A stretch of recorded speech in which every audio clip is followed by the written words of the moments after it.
No one asked for this. Okay, so before we jump headfirst into the actual story of my Danganronpa, aka Danganronpa Hopeless Future, I wanted to look at my characters' design so we can get a good idea of their personality and their ultimate as a whole. Most of my characters' uniforms are more based on their ultimate rather than what time period they are from. This is on purpose. I also wanted to get a more closer look into their overall character through their costume choices. To keep it simple, I'm going in the same order as the first episode of Character Chronicles. Ready? Let's go! Usosuke, the ultimate theater prodigy. He's supposed to be more of a theater nerd rather than a theater kid. Yes, there is a difference. So he's obviously supposed to be more of an academic than a performer. He was conceptualized before I decided to have each character from a different timeline, so his uniform has no historical context. He's blonde because I say so, and it makes sense to me and me only. Suteka Suru, the ultimate performer. Remember how I said in the last video that she worked at Ringling Brothers Circus? Yeah, she works as a clown. She does all the typical tricks, juggling, acrobatics, the tightrope, the whole 9 yards. I read a short story last year for English where she was the main character, and in that story she uses acrobatic rings, which is the focal point of her choreography. All this to say, her uniform has clown motifs, especially with the makeup, bright colors, and the jester shoes. Obviously, she's based off the character in the music video for Ghost and Pals' song Star of the Show. Her original design more closely follows this inspiration. For example, you know her hat? Yeah, it originally had the stripes on the top, but this was removed sometime between middle school and when I uploaded her references onto Artfight. Also, her waist ribbon thing was initially more into her / more fitting, I guess. Basically, when it was tied, it made her shirt a little baggy, which made it stick out a bit. That was also changed before the uploading to Artfight. I tried my best to get literally every color on her uniform, but if I were to make her for the first time again, I would make her palette a little more unified by doing like 3 or 4 colors, and 2 of those would be black and white, making her more like a jester instead of a clown, but I would have to change her backstory, and I don't want to do that. Jiro Kinoko, the ultimate cosplayer. Okay, so since she's from the 2000s, I initially took some inspiration from scene culture, but I realized that when I was done with her design, I took inspiration from like the 2020 accessorized cosplayers, you know what I mean? The ripped stockings, the Mary Janes, the pleated skirt, the general overall vibe, you know? This is probably my favorite redesign, and I don't know why, I just love it so much. Yume Sakuri, the ultimate programmer. With programmer, I was thinking computer lab, especially in a college setting. And if I know computer labs, I know that they are frigid. So if he needs to be presentable but warm, layer that sucker with a Zippa pudding. I am definitely a Zippa putty girly. I'm not sure where the tie came from, lol. Risu Kaku, the ultimate playwright. So her original design was Heather-spaced. Her new design definitely has more historical context, very little, but some. I looked at Newsies one time and came up with the design from there. I feel like suspenders are a very underrated design aspect, first of all. Also, since suspenders would be very helpful for a newsie such as herself. The unkempt hair is supposed to be like, oh, she hardly gets any sleep type deal, along with the actual eye bags. Session Hito, the ultimate influencer. His design stayed fundamentally the same, but I added a Polaroid camera around his neck because in my experience, those are the most insufferable people. And I have a Polaroid. I just don't use it. I added a mic as well because I wanted to, and it made more sense for a vlogger to be constantly mic'd up than otherwise. I changed the leather jacket from black to brown simply because I like the look of it better, and it better fits the color palette. Kagaku Katsuri, the ultimate chemist. Okay, I added glasses so he could be baby girl. I took away his mask and gloves because I thought it would make more sense for them to always be in his lab rather than on at all times. I kind of changed the texture of his hair. It's just a little bit more wavy than messy / choppy. I also added a vest because I think it looks better than the suspenders for him at least. I also changed the bow tie to a regular tie also because I think it looks better. And of course he has an apron and goggles as well in his lab. So, Meinu Haisha, the ultimate political scientist.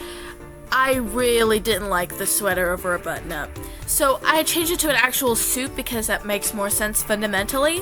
I also added a tie clip and a little Monokuma pin because A, I could, and B, I see a lot of people with small pins and tie clips when I go to speech tournaments, so I added a lip ring because it looked cool, so sue me.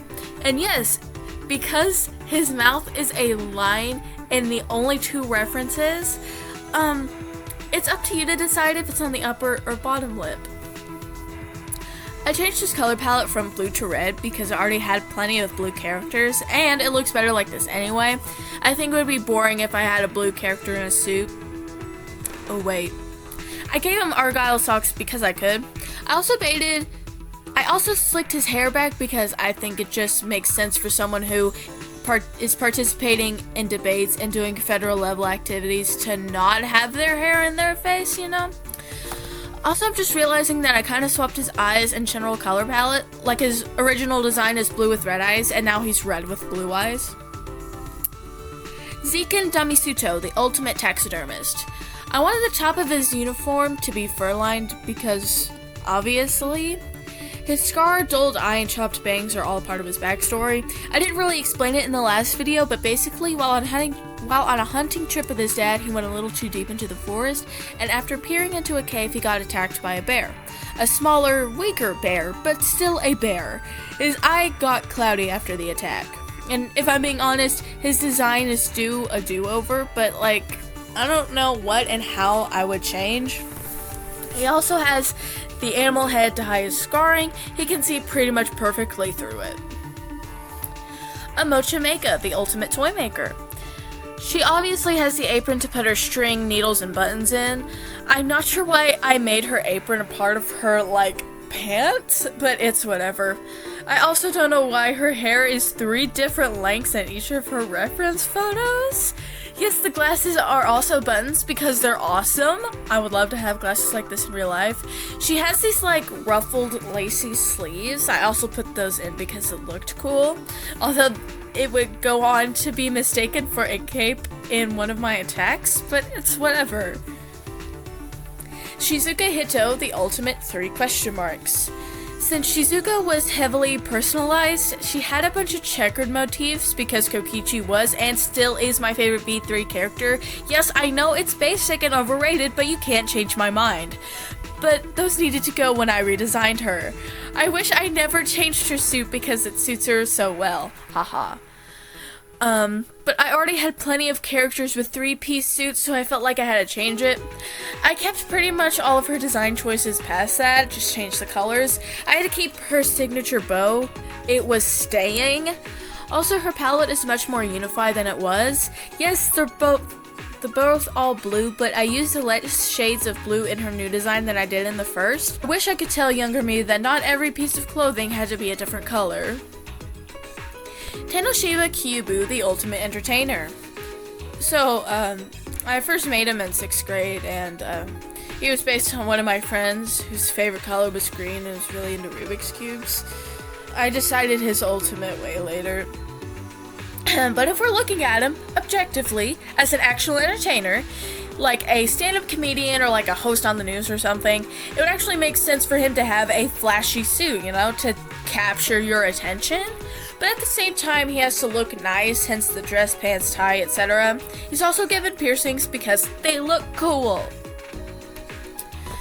Farakusu Toranzu, the ultimate librarian. Once more, I hated the sweater over the button-up.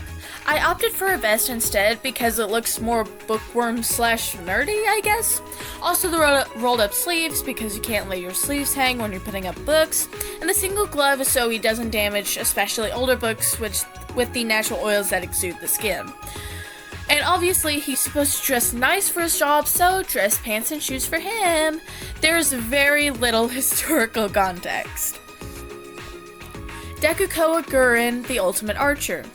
So, when I changed the design, I wanted it to not look similar to Yume because they were essentially the same design, and I also wanted her to look like an actual warrior.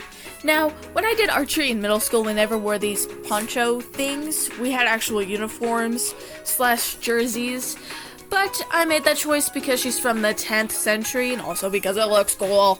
I also made her skirt longer because of this attack I got from my friend Fern. Thank you, Fern, from like a year ago. And I know it's uncomfortable to spread your legs at a roughly 30-degree angle and raise about a 40-pound bow to shoot an arrow. It would be impossible to be comfortable in a miniskirt. Also boots, because in her backstory she would be in the snowy mountainous regions. Hoko Tsunachi, the ultimate comedian. First and foremost, I'm not sure why I gave her a beret. Her original ultimate was voice actor, which makes even less sense for the outfit, but it's whatever. So, bow tying suspenders because silly. I was thinking more of like a Weird Al type thing. And the skirt with leggings underneath is kind of like a Liz Noseda type. Obviously, with her being a comedian, she needs to look kinda silly, kinda ridiculous, so that way the jokes land better. Arashi Shida, the ultimate artist. Okay, so, I hate her old design. It is so ugly. I like the base idea, but the colors were not it. So, I went with a more pleasing warm brown palette instead of the neon pastels. I really liked her hair, so I did not want to get rid of it. I kept the apron for her brushes, and I think the button up underneath, but I just changed the colors. I changed her tie to a ribbon because I think it looks better. I have so many characters with ties anyway, and it looks more artsy. I gave her gloves because I wanted to, plus it reduces the amount of paint getting on her hands while she paints. Pants because I'm not giving her a skirt, and boots because it's difficult to climb a scaffolding with anything but. And we're done! I didn't explain Monokuma's design because I want it to be a surprise, much like something similar within the story that I haven't mentioned yet. Stay tuned for the reading of the prologue. I'm gonna save the name of the prologue and preceding chapters because I also want them to be a surprise. I'm sure less people are gonna watch this episode than the last, but I don't care. I wanted to make this one. I'm not sure if my Disney video is gonna be up when this comes out, so if it is, watch it, and if it isn't, then subscribe so you can get the notification when it does go up. I know this was short, but I don't care as well. I will see you all for the reading of the prologue. Goodbye!